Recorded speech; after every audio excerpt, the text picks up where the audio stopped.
teman-teman, Assalamualaikum warahmatullahi wabarakatuh. Oh ya, untuk kali ini kita akan membahas mengenai Indeks Saham Syariah Indonesia atau ISSI. Sudah penasaran bagaimana pembahasannya? Yuk langsung saja kita simak. Baiklah teman-teman, sebelum kita membahas lebih lanjut mengenai ISSI atau Indeks Saham Syariah Indonesia, perlu kita ketahui terlebih dahulu bahwa saat ini kebutuhan pembiayaan halal cukup tinggi. Terlihat dari pertumbuhan pasar modal syariah yang mencapai 30% setiap tahunnya. Nah, menurut OJK, Otoritas Jasa Keuangan, untuk memenuhi pembiayaan syariah, diversifikasi produk-produknya pun cukup banyak. Nah, selama ini investasi di saham dianggap tidak halal karena terdapat unsur spekulatif atau judi.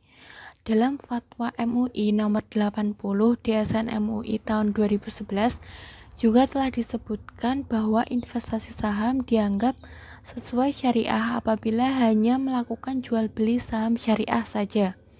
Selain itu, dalam saham syariah tidak melakukan transaksi yang tidak sesuai dengan prinsip syariah seperti transaksi spekulatif. Nah, dengan adanya review tersebut, emiten dalam Daftar Efek Syariah atau DFS juga telah dipastikan oleh OJK tidak memiliki portofolio yang tidak halal, seperti yang dapat kita lihat di slide ini, yaitu yang pertama ada permainan yang tergolong perjudian, yang kedua perdagangan yang dilarang menurut syariah, kemudian yang ketiga, jasa keuangan dengan riba, contohnya seperti bank dan perusahaan pembiayaan konvensional. Terus yang keempat, ada juga jual beli resiko yang mengandung gharar atau ketidakpastian dan juga maisir.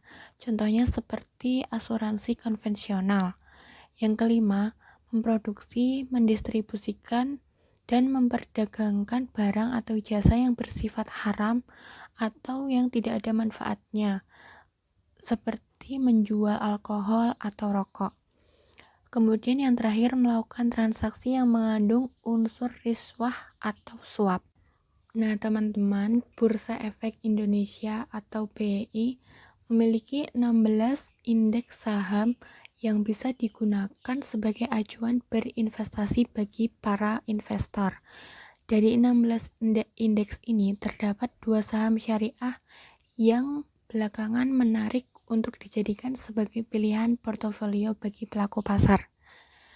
Kenaikan 2 indeks saham ini tidak kalah dengan indeks acuan seperti LQ45.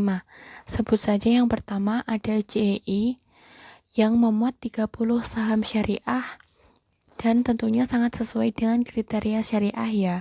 Sejak awal tahun lalu, secara year to date sudah mengalami kenaikan sebesar 2,25%. Nah, sementara yang akan kita bahas kali ini yaitu Indeks Saham Syariah Indonesia atau ISSI yang terdapat 366 saham syariah di dalamnya dan juga sudah mengalami kenaikan sebanyak 3,9%. Untuk lebih lanjut mengenai ISSI, Indeks Saham Syariah Indonesia akan dibahas pada slide berikutnya. Sebelumnya, Assalamualaikum warahmatullahi wabarakatuh. Baiklah, di sini saya akan menjelaskan tentang Indeks Saham Syariah Indonesia. Nah, tadi kan sudah dijelasin tuh sama Kak Tisa tentang pengenalan isi. Nah, sekarang apa sih sebenarnya Indeks Saham Syariah Indonesia itu? Jadi, isi atau Indeks Saham Syariah Indonesia itu merupakan indikator dari kinerja pasar saham syariah di Indonesia. Isi pertama kali diluncurkan pada tanggal 12 Mei tahun 2011. Jadi konstituen isi adalah semua saham syariah Indonesia yang tercatat di Bursa Efek Indonesia yang diterbitkan oleh Otoritas Jasa Keuangan. Kemudian saham-saham yang masuk ke dalam perhitungan isi itu bersifat tidak statis, karena konstituen isi diseleksi ulang sebanyak 2 kali dalam 1 tahun. Nah, penyeleksian ini dilakukan pada setiap bulan Mei dan juga bulan November, mengikuti jadwal review dari Daftar Efek Syariah. Jadi kesimpulannya, daftar efek syariah selalu diperbarui selama 6 bulan sekali dalam 1 tahun, yaitu pada bulan Mei dan juga bulan November. Sehingga akan ada perubahan saham yang diperhitungkan dalam indeks saham syariah Indonesia yang sejalan dengan perubahan daftar efek syariah. Kemudian akan dipublikasikan pada awal bulan berikutnya. Oleh sebab itu, di setiap periode seleksi selalu ada saham syariah yang keluar ataupun masuk yang menjadi konstituen indeks saham syariah Indonesia. Nah, baiklah, selanjutnya saya akan menjelaskan sedikit tentang metode perhitungan indeks saham syariah Indonesia. Jadi, metode yang digunakan dalam perhitungan dalam indeks saham syariah Indonesia ini menggunakan rata-rata tertimbang dari kapitalisasi pasar, yaitu dengan menggunakan tahun dasar Desember 2007. Nah, kenapa sih menggunakan tahun dasar Desember 2007? Hal ini dikarenakan waktu itu sudah disesuaikan dengan awal penerbitan daftar efek syariah.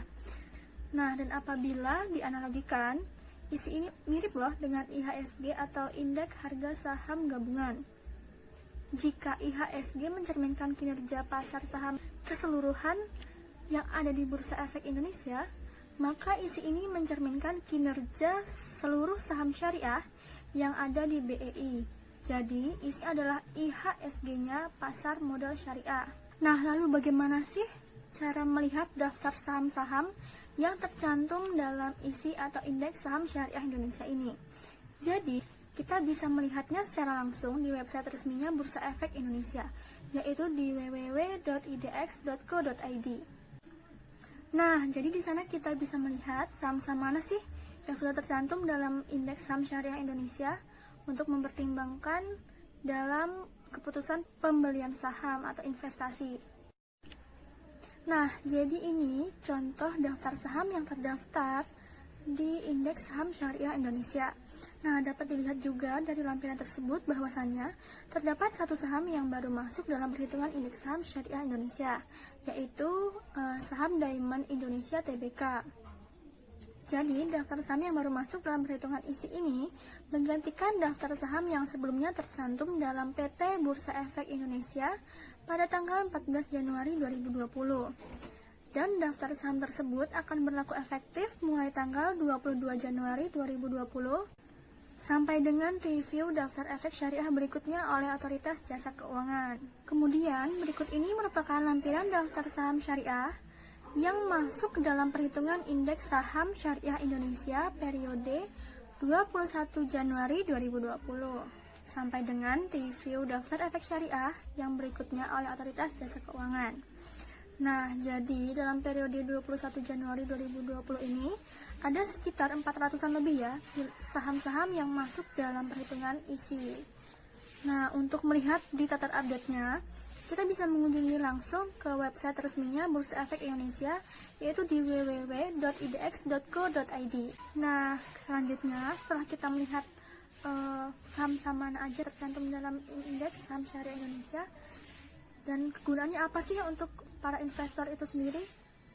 Jadi, kita menggunakan pergerakan nilai indeks saham syariah Indonesia untuk mengukur kinerja saham-saham syariah. Jika bulan ini isi mengalami kenaikan sebanyak 3% dari isi bulan lalu, berarti sebagian besar saham-saham syariah sedang mengalami kenaikan harga.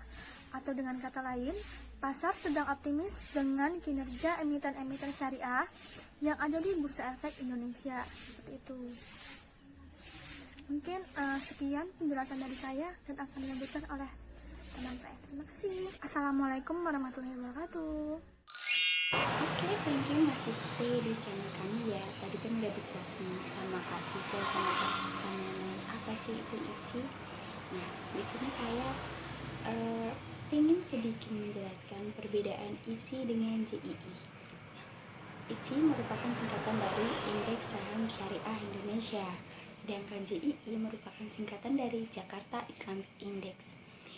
Keduanya ini merupakan indeks saham yang mengacu pada saham-saham syariah yang terdaftar di BEI atau Bursa Efek Indonesia. Lalu apa sih bedanya isi dengan JII itu? Padahal kan keduanya sama-sama saham syariah, kan? Oke, saham syariah isi merupakan keseluruhan saham syariah yang terdaftar di Bursa Efek Indonesia yang diterbitkan oleh OJK. Sedangkan saham syariah JII merupakan bagian dari atau subset saham syariah ISI. Jadi JII itu hanya bagian kecil dari ISI. Oke, selanjutnya di sini juga saya akan menjelaskan mengenai beberapa kriteria pemilihan saham syariah. Nah, tentu kan saham syariah itu ada kriteria tertentu ya, ada syarat-syarat tertentu. Apalagi kan ini saham syariah. Yang pertama, emiten tidak menjalankan bisnis usaha yang bertentangan dengan prinsip syariah seperti perjudian, bank, dan perusahaan pembiayaan yang berbasis bunga, bisnis minuman alkohol, dan bisnis yang menjalankan unsur suap. Yang kedua, rasio total hutang perusahaan berbasis bunga dibandingkan total ekuitas tidak lebih dari 82%. Dan yang ketiga, rasio total pendapatan bunga dan total pendapatan tidak halal lainnya tidak lebih dari 10% secara keseluruhan. Begitu. Nah, jadi jika 3 kriteria tersebut itu tidak terpenuhi oleh saham-saham itu, jadi tidak termasuk saham syariah. Oke, kami rasa cukup presentasi dari kami. Terima kasih sudah stay bersama kami, sudah setia bersama kami, sudah menemani kami dari berjuang sampai sukses, ya kan? Oke, jangan lupa like, komen, dan subscribe buat channel YouTube ini. Semoga presentasi dari kami bermanfaat. Kurang lebihnya kami mohon maaf. Wassalamualaikum warahmatullahi wabarakatuh.